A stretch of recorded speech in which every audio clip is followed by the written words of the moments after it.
Oi, pessoal. Vamos falar agora sobre transcriptômica. Então, como eu mostrei na aula anterior, né, depois da genômica, nós temos a produção, né, dos transcritos, que são os genes expressos, e o conjunto de transcritos é chamado de transcriptoma. Então, quando se faz transcriptômica, sempre tem que ter em mente que é uma ômica, ou seja, é uma análise global dos transcritos numa dada situação, né? Não uma análise de um único transcrito ou de alguns transcritos, né?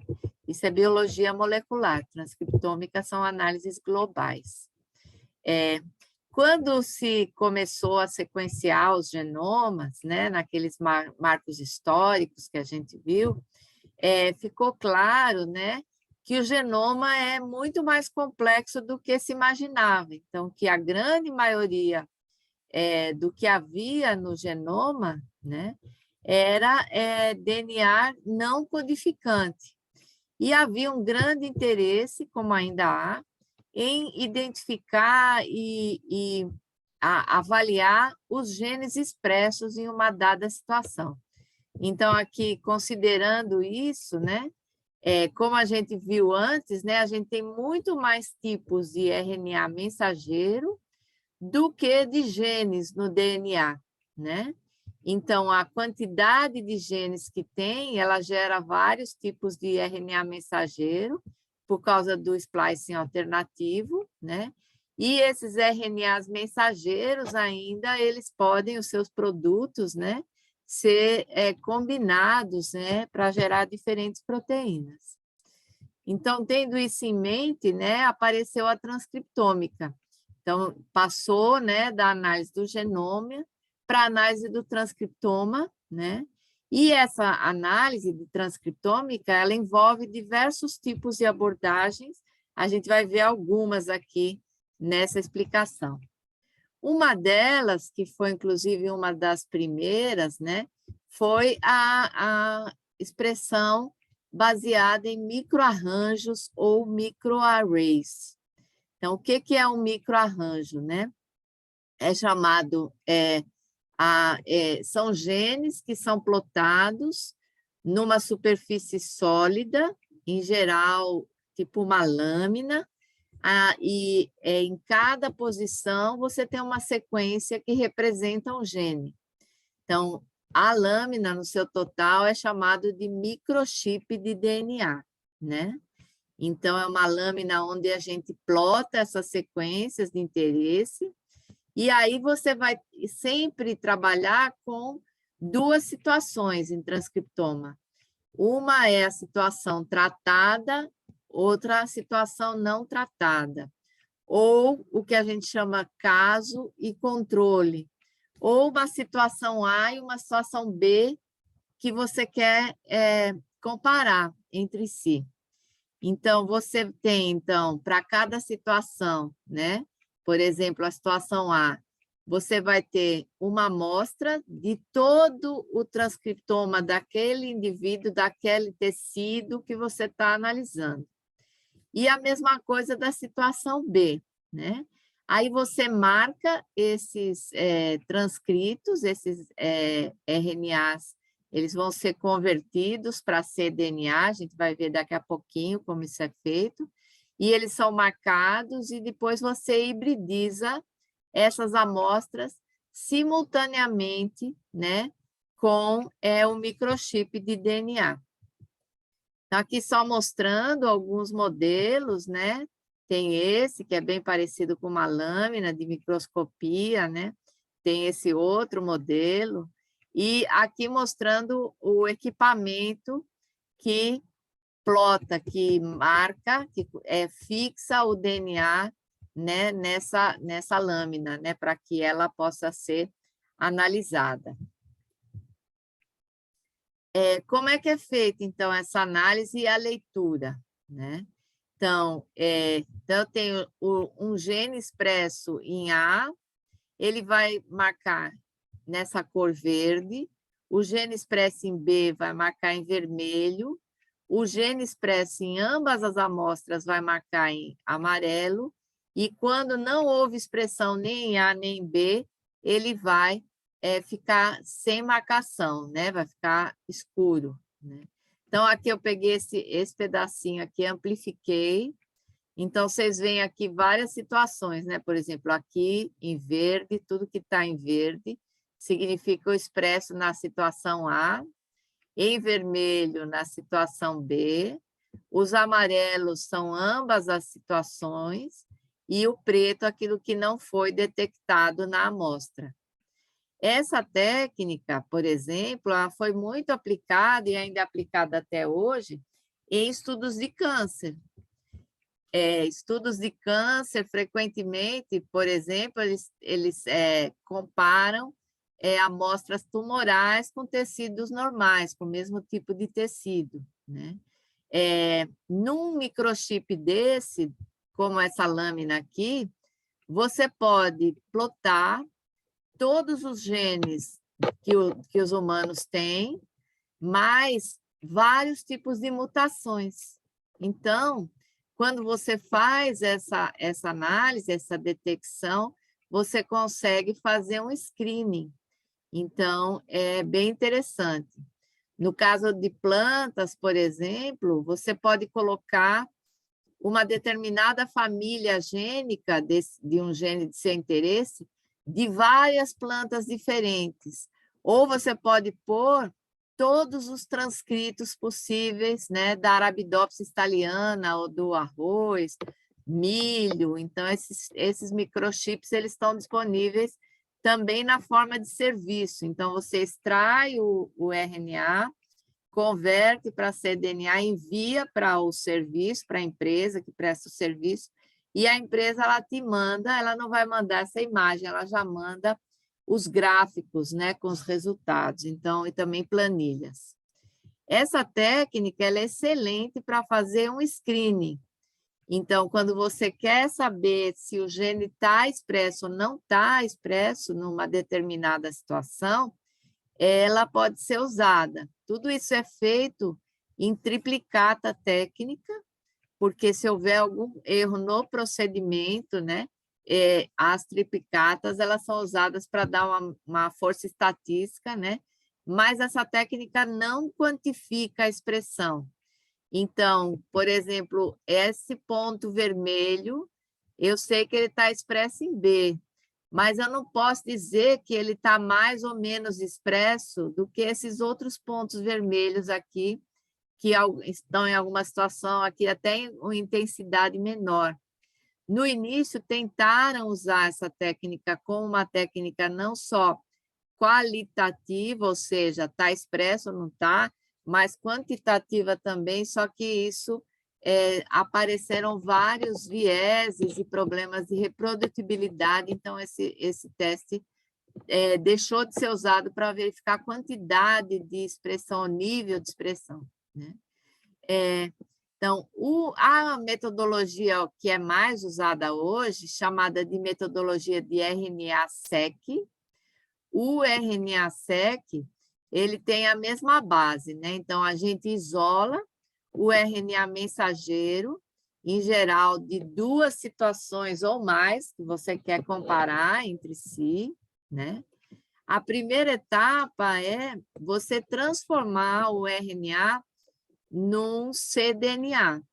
Por quê? Porque o RNA ele é uma molécula lábil, é uma molécula que se degrada facilmente e ela não é adequada para o processo de sequenciamento. Então, eu vou passar para vocês uma animação separada, vocês vão ver como é feita essa conversão de RNA mensageiro em DNA, que a gente chama de cDNA, que é o DNA complementar ao RNA mensageiro. Isso é feito com a ajuda de uma enzima, a transcriptase reversa. Depois, esse cDNA ele vai para aquele sequenciamento Illumina de reads curtas, que a gente também viu, né? E há uma análise da frequência dos transcritos que vai permitir, comparativamente entre a situação A e B, entre as réplicas, usando réplicas também, para que a gente verifique. Então, o que é que nós temos aqui? A gente isola o RNA mensageiro total, depois você isola desse RNA mensageiro só os RNAs, do RNA total, você isola só os RNAs mensageiros. Como isso é feito?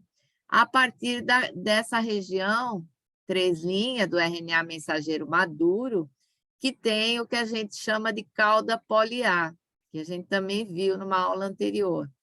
Então, essa cauda poli-A, né, que ela tem uma quantidade grande de adeninas, ela serve como alvo para você hibridizar o que a gente chama de um óligo-DT, que é uma sequência de T's ligados numa molécula marcadora. Essa molécula marcadora, ela pode ser uma streptavidina, por exemplo, né? Que é quando você usa o sistema antígeno-anticorpo, ou ela pode ser uma esfera magnética, né? Quando você faz essa marcação, né? Você coloca as duas moléculas em condição de renaturação. Então, essa cauda poli-T ela vai se ligar, né, nessa região da cauda poli-A. Em seguida, você leva isso, em geral, isso é feito numa máquina de PCR, e faz uma reação que vai, onde essa fita vai receber uma fita complementar, só que é uma fita de DNA, usando, né, a transcriptase reversa. Esse cDNA, né, depois a segunda fita, que ela é uma fita híbrida, no primeiro momento. Uma fita é RNA, outra é DNA. Essa fita de RNA, ela vai passar por um processo de semidegradação, que é chamado de nicking. Então, partes dela vão ser removidas, as partes que têm as uracilas, e aí ela vai ser complementada e vai gerar uma fita de DNA dupla fita, que vai ser o cDNA. Então, como é o desenho experimental de um transcriptoma? Então, um transcriptoma, como eu disse, ele não faz sentido se não tiver uma comparação. Porque como é que eu vou dizer que ele é mais ou menos expresso se eu não estou comparando com nada? Então, você vai ter que desenhar um projeto, você tem que ver qual o objetivo, o sentido biológico que você quer tirar dos seus dados. Então, por exemplo, eu posso ter, ao longo da diferenciação de um tecido, por exemplo, né, eu tenho primórdio de um botão floral, o botão floral, o fruto jovem, o fruto maduro e a semente. Ao longo desse processo, por exemplo, eu posso isolar o RNA em diversas etapas e, em cada etapa, ver quais genes estão sendo expressos, quais genes estão envolvidos nesse processo. Mas eu posso ter, por exemplo, uma espécie, digamos assim, de bactéria, né, resistente a um antibiótico, e ver como é que a bactéria responde ao antibiótico sob o ponto de vista da expressão dos genes. Então, eu vou ter as bactérias não tratadas com antibiótico e as tratadas com antibiótico. E a essas duas situações eu vou analisar o transcriptoma e vou comparar, né? Então, essas técnicas, né, elas podem ser aplicadas tanto a procariotos quanto a eucariotos, as metodologias de geração desses reads, elas vão diferir um pouco, mas qualquer organismo você pode aplicar, né? Então, como eu falei, são estudos caso-controle, né? Ou tratamento, um com tratamento, outros não tratado, né? Então, aqui um exemplo, por exemplo, indivíduos resistentes a uma doença infecciosa e indivíduos suscetíveis à mesma doença, né? Então, você pode, inclusive, dependendo do organismo, inocular ou expor a uma situação de estresse, né? expressão de um determinado tecido, por exemplo, acometido por um tumor, e o mesmo tecido saudável. Ou então, você pode avaliar, como eu falei, o exemplo do botão floral, é a expressão associada com o tecido, o órgão ou o estágio de desenvolvimento, né? Digamos que eu tenho todas as nossas células do corpo têm o mesmo genoma, mas eu quero saber o que é que está expressando no fígado, o que está expressando no músculo, o que está expressando no intestino e assim por diante, né? Então, isso pode ser feito em qualquer modelo experimental de interesse. No caso dos projetos aqui no Brasil, um dos projetos que foi um dos primeiros de transcriptômica foi o genoma funcional da cana-de-açúcar, né? O genoma expresso da cana-de-açúcar. O projeto se chamava SUCEST, né? Porque SUC era de sugarcane, né? O nome em inglês. E esse projeto foi um marco, né? Porque foi nele que a gente teve o primeiro transcriptoma e nós tivemos uma projeção internacional bem grande, né? Então, aqui um exemplo, né? Um tumor que não responde a um tratamento com determinado fármaco, né? E o tumor da mesma categoria, do mesmo tecido que responde ao fármaco, né? Então, apliquei o fármaco, e uma coisa importante no transcriptoma é definir o tempo. Em que tempo você quer? Porque o transcriptoma ele é tipo uma fotografia, né? Um instantâneo do que está sendo expresso ali naquele momento. Digamos aqui que eu escolhi 24 horas depois da aplicação do fármaco, o que é que houve com essa expressão das células, né? O que é que houve na expressão das células daquele tumor? Digamos que eu só anotei os genes induzidos, ou seja, aqueles que aumentaram a sua expressão, né? Quando eu fiz a comparação da situação A e a situação B, né? Então, eu tenho 35 genes que estão mais expressos em A, 22 em B e 418 que eles não estão nem em A nem em B, eles estão expressos igualmente nos dois. Então, eles não tiveram expressão diferencial. Nesse caso aqui, me interessa tanto olhar que genes são esses da situação B, porque eles podem estar associados com a resposta ao fármaco, né? Como da situação A, que eles podem me fazer entender por que esse tumor aqui não responde ao fármaco, né? Mas nesse mesmo experimento eu poderia ter várias outras possibilidades. Por exemplo, o mesmo tecido sem tumor e com o fármaco. Então, você veja que eu tenho 2 tecidos com tumor. Mas se eu tivesse um tecido, o mesmo tecido do organismo sem tumor, eu saberia o que um tecido não afetado, como ele responderia a esse fármaco.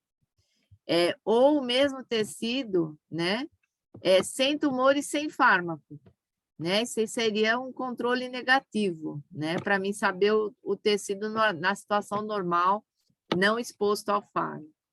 Também posso trabalhar com os tempos. Então, lembram que eu tenho aqui 24 horas, né? Mas eu posso, por exemplo, coletar 3 horas, 12 horas e 24 horas, para saber ao longo desse tempo o que é que aconteceu, quais genes foram induzidos, quais foram reprimidos, né? Porque, às vezes, a fotografia que eu tirei às 24 horas, ela já não reflete a resposta inicial do fármaco no organismo, né? E ainda pode haver estudos de associação com outros tratamentos. Uma coisa muito importante, quando você faz o desenho experimental de um projeto de transcriptômica, é que você inclua réplicas. Então, as réplicas, elas são importantes. Então, para cada situação, por exemplo, a A e a B, eu tenho que ter, no mínimo, 3 réplicas.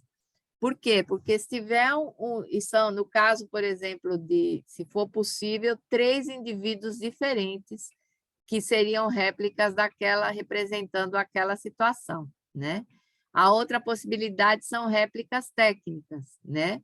Eu aplicar o estresse e eu ter 3 extrações independentes para mim ter certeza de que eu não tenho nenhum erro metodológico que pode estar enviesando os meus dados, né? Esse tipo de desenho é base do que a gente chama de medicina personalizada, né? Então, se pretende no futuro usar essas, porque um fármaco ele nem sempre é bom para todos os indivíduos. A gente pode ter, ou para todos os tumores do mesmo tipo, nem sempre o mesmo fármaco vai fazer efeito. Aqui é um exemplo de um desenho experimental com plantas e um projeto nosso.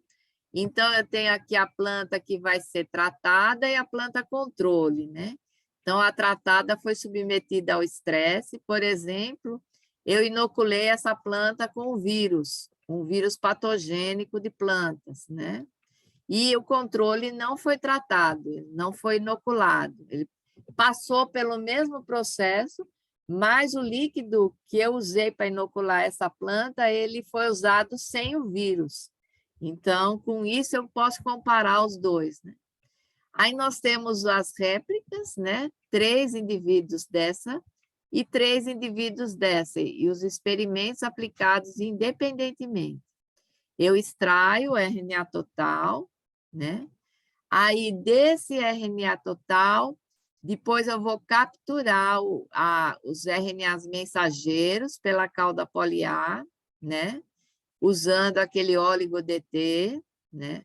Converto isso para DNA, no caso cDNA, tanto caso quanto controle. Então, eu tenho aqui triplicatas do caso, triplicatas do controle. Opa, apertei a seta errada. Aí, depois ainda, a gente vai quantificar. Para entrar no sequenciador, essas amostras têm que entrar em quantidades equimolares. O que é equimolares? Eu vou medir a quantidade de DNA e eu entro no kit de sequenciamento com o mesmo volume de DNA e o mesmo volume em cada tubo que vai passar por ligação com os adaptadores e preparação para o sequenciamento. Aí vai para o sequenciamento, NGS, hoje eu estou invertendo tudo. E aí é gerado, né, o transcriptoma via RNA-seq. Né? Pelo menos 1 milhão de reads precisa ser gerado para cada tratamento, né? Que também é chamado de cada biblioteca transcriptômica. Quando é para sequenciar genoma, é biblioteca genômica. Quando é transcriptômica, é biblioteca transcriptômica, em inglês, library. Então, depois, você tem algumas opções, né? Uma delas é processar esses dados por referência. Então, esses dados eles vão ser verificados quanto à qualidade, eles também vão ser removidos os adaptadores, da mesma forma que é feito com o genoma, né? E, em seguida, eles podem ser mapeados contra ou um genoma ou um transcriptoma que já foi feito, digamos, com excelente qualidade, preferencialmente um genoma, né? Então, você vai sequenciar e, naturalmente, a sua expectativa é que ele mapeie nos exons do genoma, né? Então, essa ancoragem ela é feita por softwares que fazem essas análises de grande volume de dados. Um deles é esse Cufflinks, que tem uma figura aqui ilustrativa do que ele faz, né? Então, ele monta esses transcritos baseados, né, nessas reads e baseados nas regiões dos exons do genoma de referência, né? É interessante porque há regiões, às vezes, do mesmo gene que elas vão ancorar muito poucos transcritos, porque tem um viés muito grande a técnica de RNA-seq, por conta da captura pela cauda poliar. Então, ela tende o transcrito tende a ancorar mais na região 3' né, do RNA, do gene. Então, essa questão, a ancoragem, ela te ajuda, inclusive, a agrupar diferentes transcritos alternativos, né, que estão relacionados com uma determinada região, um gene do genoma. Né?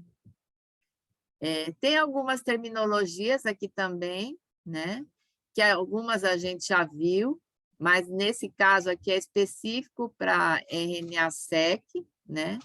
Então, a profundidade da cobertura, né, sequencing depth, ela, nesse caso, ela é calculada gene a gene.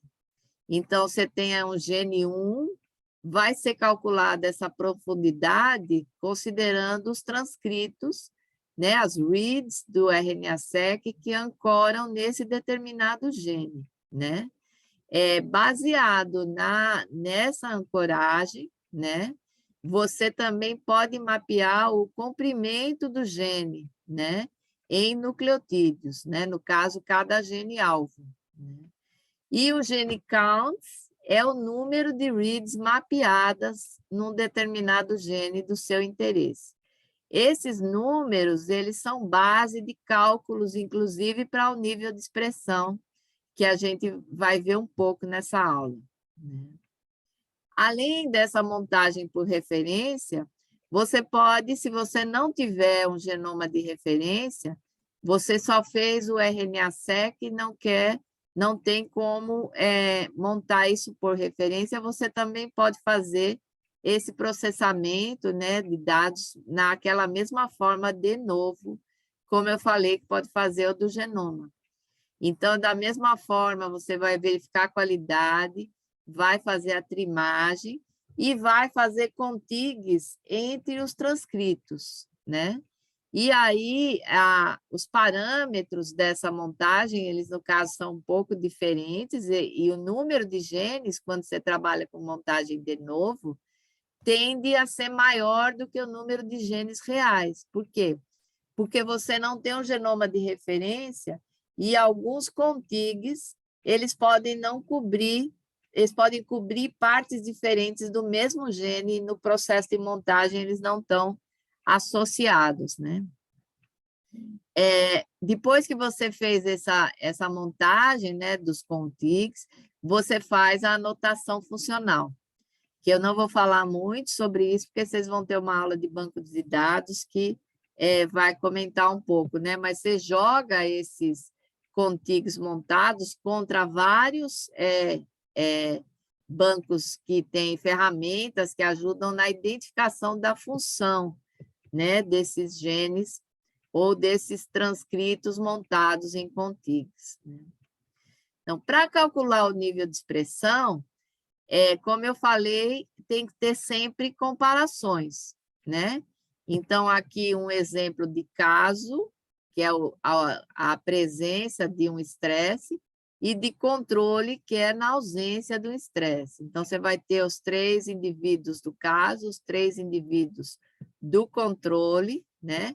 Nesse caso aqui, o que é que eu tenho? Eu tenho 2 tratamentos, o caso e o controle, e 6 bibliotecas, né? 6 libraries, né? O transcriptoma de cada indivíduo ele vai ser tratado como uma biblioteca, né? Então, digamos que esse é o número de reads que a gente gerou depois do sequenciamento. Então, vocês vejam que entre as réplicas pode haver mudança ou diferença no número de reads geradas. Então, uma biblioteca pode ter mais, outra pode ter menos, né? Tanto aqui quanto aqui. Por isso, esses dados, eles precisam ser normalizados. Então, você não pode analisar esses dados, né? Digamos que tem um gene A, que eu estou interessada, e ele tem, nesse indivíduo 1, né, mais de 1.000 reads, nesse também, ó, mas nesse aqui já são quase 1.370.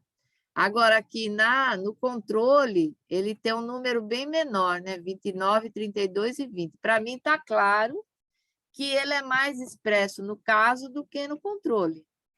Mas, para mim inferir sobre esse nível de expressão, né? Esses dados precisam ser normalizados e comparados. Então, é necessário, né, relativizar os dados, né? Eles não podem ser avaliados na forma de dados absolutos. Além disso, além de eu comparar o caso com o controle, normalmente eu tenho que comparar essa expressão com genes que não variam entre o caso e o controle, que são chamados de genes normalizadores. Em geral, esses genes são genes, por exemplo, que eles funcionam o tempo todo nas nossas células. Um exemplo clássico de um gene normalizador muito usado é o da tubulina ou da actina, que são proteínas, né, estruturais das células que são muito expressas igualmente em todas as células, em todos os tecidos. Então, esses genes eles funcionam como parâmetros de comparação. Então, você tem a expressão basal desses genes, tem a expressão do seu caso, que é o que sofreu estresse, o controle, que é o não sofreu, e você, por exemplo, nesse caso aqui, provavelmente esse gene ele é induzido, né, no caso, no tratado, né? Mas eu preciso fazer essa comparação e tem que ter um embasamento estatístico, né? Uma estratégia bem clássica de normalização é o RPKM, né? RPKM significa Reads per Kilobase per Million, ou reads mapeadas por milhão de kilobases, né? Isso é um índice, né? E ele foi introduzido para facilitar a comparação entre genes em uma amostra, né? E também entre amostras, porque ele reescala a contagem para corrigir diferenças entre uma biblioteca e outra, como nesse caso que eu acabei de explicar, onde tem diferença no tamanho na quantidade de reads gerada pela biblioteca, né?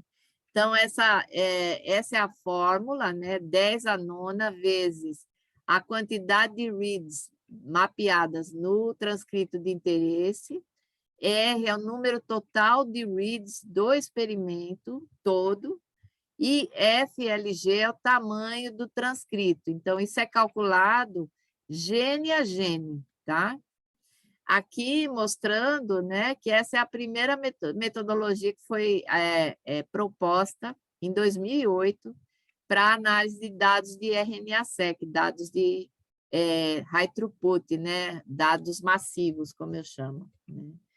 Então, ele tanto considera o tamanho do transcrito, como também o número de reads sequenciadas. O outro tipo, que é muito mais citado em artigos, é o FPKM.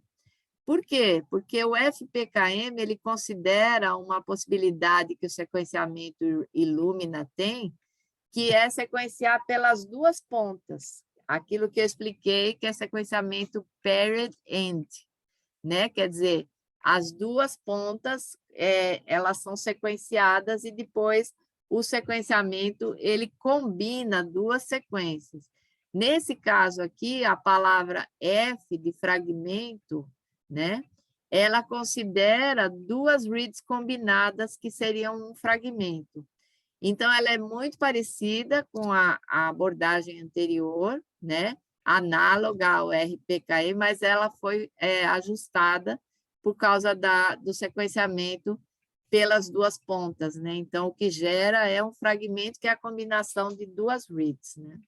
Então, nesse caso aqui, o cálculo é o total de fragmentos do experimento, dividido por L, que é o tamanho total do transcrito-alvo, né, ou do gene-alvo, em kilobase dividido por 1000, e R é o total de reads mapeados por milhão, né? Então, por isso que ele é por 10 a sexta, né? Tem aqui um link de um artigo que ele explica direitinho essa abordagem Inclusive, ele fala do RPKM, da comparação, quando usar um, quando usar outro. Essas análises, né, comparativas, né, elas, em geral, geram gráficos, né? Esse é um tipo de gráfico que é gerado, ele é chamado de scatterplot. Esse scatterplot, ele é bem legal, por quê? Porque você enxerga aqui, por exemplo, em vermelho, todos os transcritos induzidos, ou em inglês é upregulated, né? E se você tocar com o cursor no programa, você vê quem é esse transcrito, né? Então, por exemplo, esse aqui, ó, ele está muito mais induzido do que esses daqui, né? E aqui em azul, os transcritos reprimidos, ou seja, aqueles que foram, cuja expressão estava alta e baixou, ou a expressão estava no limiar e baixou. Então, esses números aqui, eles são níveis de indução que são calculados em escala logarítmica.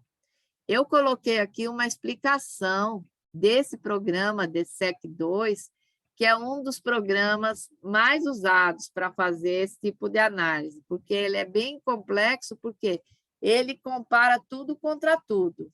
Mas nesse videozinho, que tem 12 minutos, para quem se interessar, ele dá uma explicação com poucos genes e fica muito mais fácil de entender como é que é feita essa comparação, né?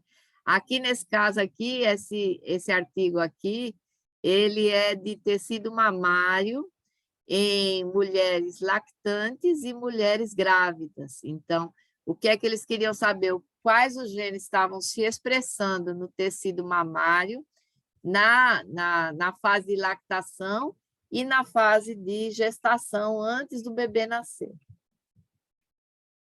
Aqui no meio, em preto, foi bom que eu botei isso, que eu quase ia esquecendo, são os transcritos que se expressam de forma semelhante nas duas condições. Então, esses são os que a gente chama de não significantes, né? NS é a sigla, significa que eles não são nem induzidos nem reprimidos. E nesse grupo aí estão aqueles genes de manutenção da casa, os genes normalizadores, né? Às vezes a gente até avalia essa amostra desses genes não induzidos, porque a gente precisa de genes normalizadores para PCR em tempo real, que eu vou mencionar no final da aula. Aqui só mostrando um outro tipo de gráfico que a gente gera. Esse gráfico é chamado heatmap. O heatmap, da mesma forma, ele tem aqui uma escala, nesse caso, ó, é a escala de log2, o fold change, né? Fold change quer dizer o nível de expressão ou de modificação da expressão, né? Então, onde está preto, está praticamente igual nos dois, né? sem expressão induzida nem reprimida. Onde está vermelho, quanto mais forte a cor, maior a expressão. E onde está verde é porque houve repressão. Então, aqui induziu, aqui reprimiu o gene, né? E aqui mostra, né? Então, nós temos, por exemplo, nesse caso aqui, essas duas, elas estão com esse fenograma aqui em cima, ele indica que esses que estão pareados aqui, que eles têm similaridade no tipo de expressão. No caso desse estudo aqui, ele não trabalhou com triplicatas técnicas, ele trabalhou com duplicatas. Então, o que ele está comparando? A réplica 1 com a réplica 2 do mesmo experimento, a 3 com a 3.1, 3.2 e assim por diante. Vocês vejam que pode acontecer diferença entre as réplicas. Quando isso acontece, né, essa biblioteca aqui, provavelmente, você vai ter que remover do estudo. Por quê? Porque ela não é informativa, né? E aqui, mostrando esse outro fenograma do lado esquerdo, essa árvore, ele mostra as bibliotecas que estão coexpressas, ou seja, que elas têm expressão mais semelhante, né? Nesse caso, isso é interessante, no caso, para você analisar. Aqui é uma outra forma de visualização. Então, nesse caso aqui, além dele colocar, né, o tratamento 1, o tratamento 2, cada um com as triplicatas, cada linha dessa aqui, ó, cada coluna dessa é uma triplicata, né? Ele pegou para cada gene e ele gerou aqui, porque no caso a indução é aqui em vermelho, né? Então, ele gerou comparativamente a situação tratada com a não tratada, ele gerou esse gráfico com o nível de expressão de 0 a 5 vezes mais expresso, né? E aqui também, mostrando uma situação onde eles pegaram e analisaram separadamente essas réplicas, né? Só queria comentar que a gente citou algumas abordagens, né? Mas todas essas abordagens que estão aqui nessa tabela são abordagens de transcriptômica. Então, são análises globais, né? Análises que permitem que a gente faça inferências globais sobre a expressão, né, de genes a partir dos transcritos. Vejam que tem aqui o microarray e o RNA-seq. O microarray ele é considerado de arquitetura fechada. Por quê? Porque arquitetura fechada, porque eu só consigo avaliar a expressão daquilo que está no meu microchip. Então, eu não sei se tiver um gene mais induzido, menos induzido, ou um mutante, um gene modificado, que não está presente no microchip, eu não vou conseguir avaliar isso. Já o RNA-seq, ele é considerado uma técnica aberta, ele é baseado em sequenciamento, enquanto o microarray é baseado em hibridização, né? E ele é aberto por quê? Porque eu sequencio tudo e depois eu avalio tudo comparativamente. Então, eu consigo encontrar, às vezes, novos genes, novas variantes gênicas, né? Isoformas de um determinado gene, etc. E aqui, uma técnica que hoje é muito importante, no início da transcriptômica ela ainda não era usada, é a PCR quantitativa em tempo real, né? A sigla pode ser RT-qPCR, né? Ou qPCR, a sigla atualmente mais usada. Essa técnica ela é considerada padrão ouro. Então, por exemplo, a gente faz muito RNA-seq, mas os genes mais importantes, a gente, além do RNA-seq, a gente faz a validação por PCR em tempo real. Então, usa o mesmo tecido, as mesmas réplicas, e vai lá e valida aquela expressão, né, por PCR em tempo real. Aqui na aula eu não vou falar sobre a PCR em tempo real, eu acho que vocês já viram isso em outra disciplina, né? Você, em geral, analisa o gene-alvo nas duas condições, cada gene-alvo, e também você embute, em geral, no mínimo 3 genes normalizadores para avaliar junto, e essa análise ela é comparativa, né? Entre caso controle, é o mesmo gene com os mesmos normalizadores. Eu coloquei aqui um link para quem, se vocês ainda tiverem interesse, não souberem o que como funciona a PCR em tempo real, eu aconselho, é um vídeo de 4 minutos, e ele também fala sobre o uso dessa técnica para o diagnóstico de COVID. Então, era isso que eu tinha para explicar para vocês, foi bastante coisa essa aula, mas eu acho que é bem interessante e espero que vocês tenham aproveitado. Até breve.